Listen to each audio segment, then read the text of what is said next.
LoreWarrior Campaign 4th Succession War Federated Suns Front Introduction. Early in the planning of Operation Rat, AFFS marshals realised that, even if the Lyran Commonwealth managed to tie up the Draconis Combine with its offensive, the Federated Suns would still be vulnerable along its border with House Kuritan. A dozen RCTs and mech regiments had to be shifted from the Draconis march to the Capellan invasion, greatly reducing the Federated Suns' defences against the Draconis Combine. Repositioning the remaining forces would help to make the departure less obvious. The Federated Suns tried to hide the absence of so many regiments.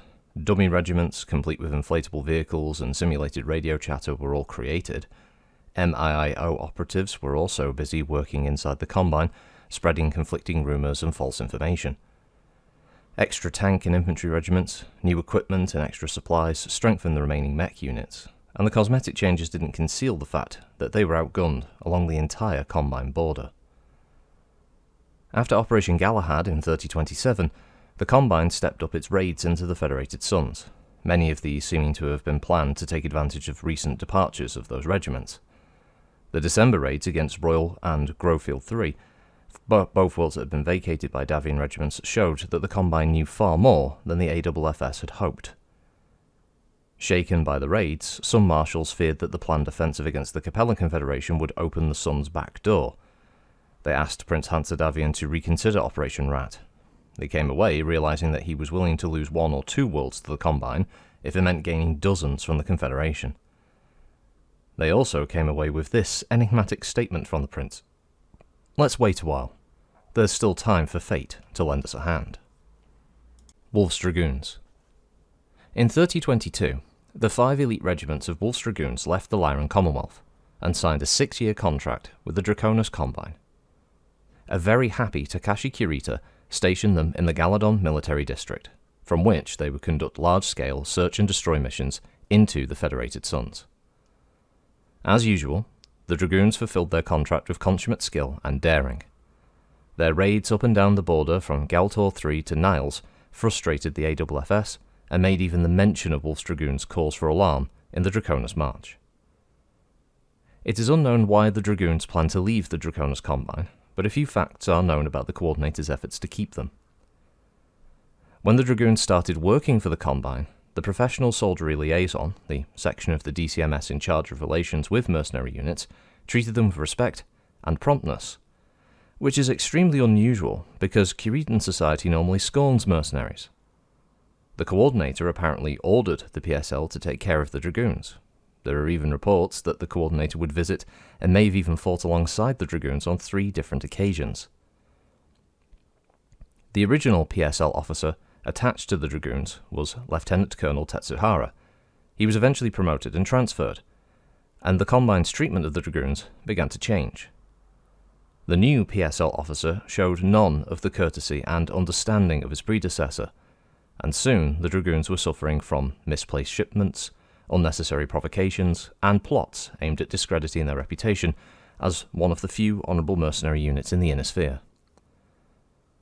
The DCMS was obviously trying to drain the Dragoons of their money, their parts, and their spirit. It was probably Coordinator Kurita's intention to absorb the Dragoons by forcing them so far into debt and disrepute that they would eventually have to join the DCMS. They would have supposedly been unable to pay their bills and be unable to contract with any other houses because of their besmirched reputation. During this time of growing discontent between the Dragoons and the Combine, the Federated Suns contacted Jamie Wolfe. If the Coordinator's plans to absorb the Dragoons had been followed to the letter, they might have worked. Some DCMS officers, however, wanted to humiliate and punish the mercenaries and were tampering with his efforts. One of them was General Grieg Samsonov, warlord of the Galadon military district. His efforts came to a head on Anting. The public were roused by a series of contrived events and rose up against the Dragoons, during which a Draconis elite strike team snuck aboard the Dragoons' huge orbiting space station, the Hephaestus. When the Dragoons attempted to rescue their families and other personnel from the Hephaestus, the DEST team blew it apart. Colonel Wolfe realised that there was no more choice. He ordered the remaining Dragoon families and technical crews off Anting to a secret rendezvous point, from which they left the Draconis Combine. To cover their departure, Jamie Wolfe issued a challenge to the Draconis Combine to meet his regiments on the cold, barren world of Misery. A duel between the Dragoons and an equal number of Kuritan forces decided the Dragoons' fate, either freedom or perpetual servitude. Many of the details of the Misery duel have never emerged. What is known is that now General Tetsuhara, the Dragoons' original PSL officer and close friend of Colonel Wolfe, was placed in charge of defeating them. At his disposal, he had 3 Galadon regular regiments, the 8th Sword of Light, and 5 Ryuken regiments, which he'd patterned after the Wolf's Dragoons. The fighting, which occurred on April and May of 3028, must have been incredibly bitter. The Dragoons were the winners, but lost half of their mechs, so the Combine regiments must have suffered worse. During the fighting, General Tetsuhara was either killed or forced to commit seppuku for failing his superiors. On the 30th of March, AFFS forces bordering the Galadon military district of the Draconis Combine received an urgent communique from the High Command, ordering all available fighters and dropships to the jump points of their star systems. Once there, they went to await the ships that, though it is impossible to reveal their identity at this time, rest assured their appearance will be peaceful and that they are under the aegis of Prince Hansa Davion. You are there to lend assistance to these visitors and, if necessary, punish anyone who might dare pursue them into the Federated Suns. On the 11th of April, jump ships carrying the families and technical staff of the Dragoons appeared in Cassius. The 17th Avalon Hussars waiting for them could see that the Dragoons' ships had seen heavy action. It was later learned that General Samsonov had sent 2 mech regiments to hunt down the innocent families, using information he'd gotten from a traitor within the Dragoons. If it were not for the suicidal bravery of a battalion of cadets in light mechs and fighters, the Dragoons would have lost all of their families.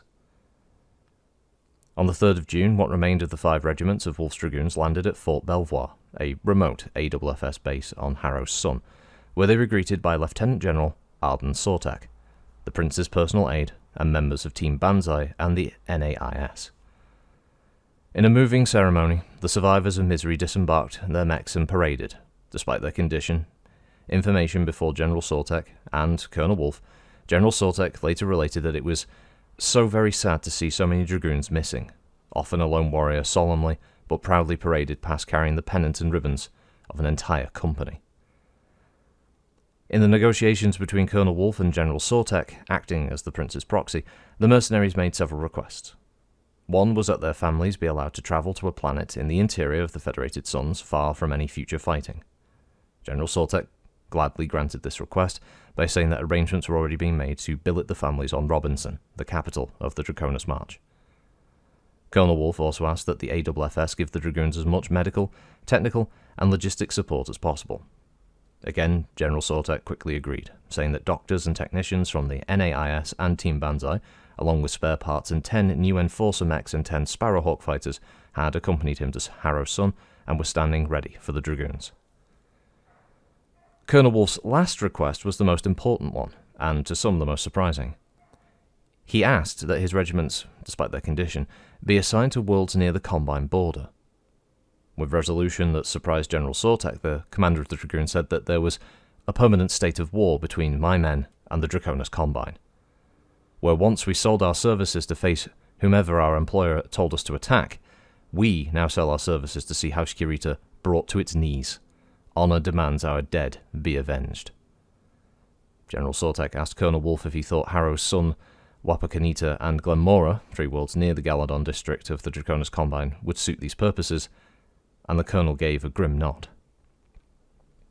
For the next month, as the Dragoons recovered and refitted, General Sortak briefed Colonel Wolfe on Operations Rat and Gotterdammerung, and on how the Draconis Combine was expected to react. The two discussed what had happened to Wolf's Dragoons and how the bitter departure would affect the coming war. The 5 regiments of Wolf's Dragoons had lost more than half of their warriors on Misery. AFFS doctors mended through enough wounded to provide a company of mech pilots to each, giving Alpha and Beta regiments enough warriors for 5 full companies, and Delta, Gamma, and Epsilon regiments would have 4 each. The technicians of the Dragoons and the AFFS faced a similar situation with the mechs. More than 60% of the unit's mechs were either lost on Misery or came away from that world as so much as scrap metal. Technicians spent many days and nights feverishly stripping, testing, reassembling and jury-rigging mech systems to make as many of them as serviceable as possible, and when it came time for the warriors to mount up, all had mechs. The Dragoons restructured their regiments to minimize deficiencies. With so few warriors, the regiment's original battalion and company organizations were meaningless. The regiments were now divided into provisional companies, with the colonel and the fittest pilots and mechs in the regiment forming the command company. The other companies were formed by warriors who had been members of the same company or the same battalion before Misery, so at least they knew each other. In early July, a courier vessel landed on Harrow's Sun with a private message for Colonel Wolfe from Brevet General Nathan Armstrong, commander of the Eridani Light Horse. The message, which Colonel Wolfe revealed later, said that the Light Horse was well aware of the anger and remorse the Dragoons must be feeling, since they too had lost civilian lives to the Kuritan snake. General Armstrong offered to send the 50th Heavy Cavalry Battalion and the Black Horse Regiment, and after conferring with his officers, Colonel Wolfe replied to General Armstrong that the Dragoons felt strong enough to hold their own, but were comforted that the Eridani Light Horse, who had been their opponents just months prior, put honour above past differences. Before General Sortek left for New Avalon in mid-July, he received permission from Prince Hansa to order the 10th Deneb Light Cavalry RCT moved from Row to Bennett 3, a world where it could easily assist the Dragoons should they need help. Through the 10th Deneb, nicknamed the Cheetahs, they were inexperienced, but General Sortek felt that its training as a swift fighting force and its use of hovercraft would complement the Dragoons' style of warfare. In August, Colonel Wolfe left Harrow's Sun for Terra and the wedding of Prince Hansa Davion and Melissa Steiner. Before he left, he dispersed the Dragoons to their assigned worlds. Because Fort Belvoir was so remote, most of the Inner Sphere didn't realise that the Dragoons were in the Federated Suns territory, but that changed by the 17th of August. As Jamie Wolfe was making his first appearance since Misery by confronting Coordinator Takashi Kurita on Terra, his troops were now deporting for their stations, under the eyes of the media, which had now been invited to record this deployment. Though this arrangement was overshadowed by news coming out of Terra, many noticed and reacted to the sight of the Dragoon banner flying beneath the Federated Sunburst. In the Draconis Combine, particularly among mech units in the Galadon military district, the news was electrifying and enraging. Beta and Delta regiments, commanded by Colonels Andrei Shoskoskovich and Kathleen Dumont, were sent to the large water-rich world of Wapakoneta. They decided to station themselves on the continent of New Wisconsin because it was largely deserted and offered a variety of terrain to use in a fight. Colonel Wolfe's Alpha Regiment settled on Glenmora, a particularly violent world of volcanoes and typhoons. Gamma and Epsilon regiments remained on duty on the dry agricultural world of Harrow's Sun in the hilly and mountainous terrain of the planet's northern continent. Anger of the Dragon. 3 days before the marriage, as the famous mingled at a reception thrown by Comstar officials, Colonel Jamie Wolfe strode up to Coordinator Takashi Kurita and presented him with the swords of the late General Tetsuhara. The eloquent gesture and the terse conversation that followed, in which Colonel Wolfe swore the Dragoons' vengeance against the Combine, enraged the Coordinator's advisors. Takashi, however, showed little outward emotion to Jamie Wolfe's insults and threats. Even as Takashi Kurita was being stung by Wolfe's words, he was planning to get even with the Dragoons. First, he ordered Warlord Grieg Samsonov be executed for placing his desire to humiliate the Dragoons above the Coordinator's wish to absorb them into his DCMS. In his place, the Coordinator ordered General Kester Sionchi, Warlord of the Pesht Military District, to assume command of the Galadon Military District. Coordinator Kurita considered General Chi a skilled veteran, the best and most level-headed general he had. He would bolster the Galadon forces, which had been mauled by the Dragoons on Misery. The leader of the Draconis Combine ordered the 6th, 7th and 10th Pesht regulars to follow General Chi to his new command. News that some of the best regiments, including the 8th Sword of Light and 3 Galadon regular regiments, had been beaten was starting to spread through the military district. Mech warriors were very emotional and vengeful, though they normally prided themselves in being superbly calm and dispassionate. This outrage grew with the rumour that the Dragoons had violated the honour of the combat on Misery by using surveillance satellites. What had been uncharacteristic, emotional displays at first by the warriors of Galadon, became an inferno of hatred when official Kuritan media announced on the 23rd of August that Warlord Grieg Samsonov had been assassinated by agents of the cowardly Wolf's Dragoons and Federated Suns. The outrage became mindless violence as warriors took to the streets of their base worlds, smashing at anything and everything in their fury. Soon afterwards, military communications increased within the district, and officers began discussing strategy. Mech regiments began to move soon thereafter. Harrow's Sun. The 8th Galadon regulars dropped on Harrow's Sun on the 12th of September. Because of faulty information given to them, the Combine troops led by Brigadier General Victor Nicholas landed 300 kilometers south of the Dragoons' Gamma and Epsilon regiments.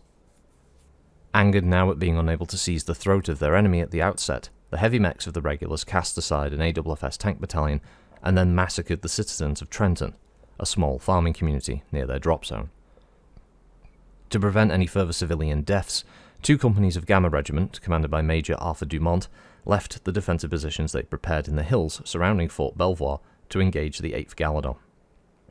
They gradually drew the Combine forces northward, away from villages and toward the rest of the Dragoons.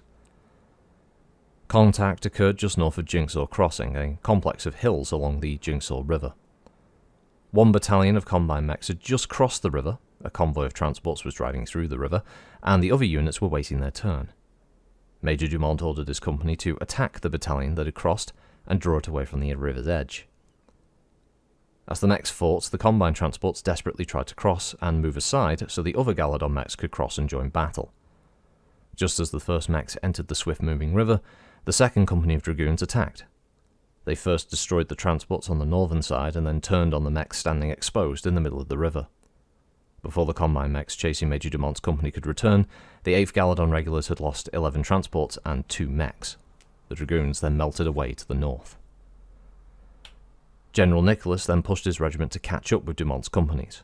He almost caught them in the string forest of New Castle. String trees, which are indigenous to Harrow's Sun, grow long, thick, and sticky tendrils from their branches, and while they can't actually hold a mech back, they're a major annoyance. General Nicholas correctly guessed that Major Dumont would go slow through this forest. He ordered his regiment into a run, and he nearly caught up with the Dragoons as they were leaving the forest. The regulars were using their superior firepower and caught the Dragoons by surprise, and for a few moments it looked as if an advancing battalion of Combine mechs would encircle the Dragoons, but at the last moment, Major Dumont marvellously executed a shoot-and-move maneuver that took his troops safely away from the enemy, but at the cost of 4 mechs. At Eustace Pass, the 2 companies of Dumont's Dragoons led the Galadon regulars into an ambush by the command companies of both Gamma and Epsilon regiments. The heavy companies of Colonels Wilhelmina Korst and Baxter Arbonot, firing from protected positions on either side of the pass, caught the regulars unawares. Before the regulars could respond, 2 of their mechs were destroyed and 3 others were crippled. As the superior firepower of the Combine mechs began to take a toll, Major Dumont's companies returned to cover the withdrawal of the heavy Dragoons. The Galadon regulars would arrive at the first defensive perimeter around Fort Belvoir in late September. Attempts to breach the complex of hastily constructed gun emplacements and minefields, many completed the night before, took most of the next month and cost the Combine regiment dearly. Many of the gun emplacements were manned by Dragoon infantrymen whose grim determination caused more than 1 Combine mech to fall. The AFS provided the Dragoons with a regiment of tanks, 2 mechanized infantry, and 3 sniper artillery pieces, and this put the Galadon regulars at a disadvantage. Because they had only a mechanized infantry regiment accompanying them, and their fighters were stationed too far away for any quick response to counteract the Dragoon fighters. General Nicholas changed his tactics then in late October, encircling Fort Belvoir and the Dragoons rather than trying to make a breakthrough. This was what Colonels Arbonot and Korst had feared. It had been easy to protect the front gates, but the Combine were forcing the Dragoons now to spread what was left of their 8 companies of mechs over a much wider area. There would be few reserves to blunt any enemy breakthrough. The Dragoon dropships, in a large elliptical orbit around the planet, were ordered to stand ready to evacuate the fort, but they needed several weeks to reach a tighter orbit for landing. The 2 colonels considered calling the 10th Deneb Light Cavalry before it was too late. As the 8th Galadon regulars completed their encirclement of the Dragoon positions, they paused. The reason remains uncertain, but it might have been that Warlord Chi had finally assumed command of the Galadon military district, and the 8th regulars were awaiting a formal OK to proceed with the operation. The Dragoons used this lull to reorganize and to reposition their forces. Companies were broken up into layers of lances, the first being made up of heavier fire lance, the second being the strike lance, and the final being the command lance. Tanks and infantry, by then armed exclusively with Inferno missiles, would act as the Dragoons' only reserve. The first major assault began during the night of December 11th. 2 companies of Galadon assault mechs attacked Nicole's company. A platoon of Davion infantry, which had happened to have been patrolling the section of the defences, managed to light 2 of the combine mechs with Infernos. The sight of these behemoths blazing like torches in the night air gave the Dragoon gunners easy targets, and 2 pillboxes and 1 sniper artillery piece soon destroyed both mechs. The other combine mechs, however, destroyed the gun emplacements and pushed to attack Nicole's company. The 4 mechs of the Fire Lance, consisting of 2 archers, a Shadowhawk and a Griffin, used their long-range weapons to avoid a slugging match with the huge combine mechs. The Dragoon mechs retreated until they met the Phoenix Hawk and 3 Stingers of their Strike Lance. The lighter mechs attempted to close with the combine mechs. Mech warrior Boswell, in her Stinger, jumped and landed directly behind a Galadon Dragon. Before the huge beast could turn, she would fire a laser into its hip joint. The hip armor, already damaged in previous action, flaked away, exposing the hip mechanism, which in turn glowed red and exploded. Twice more she managed this trick, causing major damage to a Warhammer and a Marauder. On her 4th jump, however, a Cyclops' autocannon caught her in the chest, breaking the Stinger in mid-air. Despite her loss, Nicole's company slowed the Galadon mechs. Captain Nicole piloting one of the Davion's enforcers, and her command lance then entered the battle, and the 4 mechs of her lance stopped the enemy advance. By daybreak, the Combine forces were retreating, pursued by Dragoon fighters. The Combine had lost 5 heavy mechs, and Nicole's company had lost 3. Every night then, for the next week, the Combine launched similar attacks around the Dragoons' defensive perimeter, all with similar results. Even though the Combine lost more than 30 mechs in the fighting, General Nicholas felt that he had the upper hand, because the Dragoons had lost 12 mechs and much of their infantry. Colonels Arbonot and Corse realised that their forces were spread far too thin now to hold the present defensive line. On the night of the 5th of January, the Dragoons retreated to another line of gun emplacements just outside the fort. To cover their retreat, combat engineers left behind minefields and remote sensing devices, and as of writing, the Dragoons were still holding out against the Kuritan forces.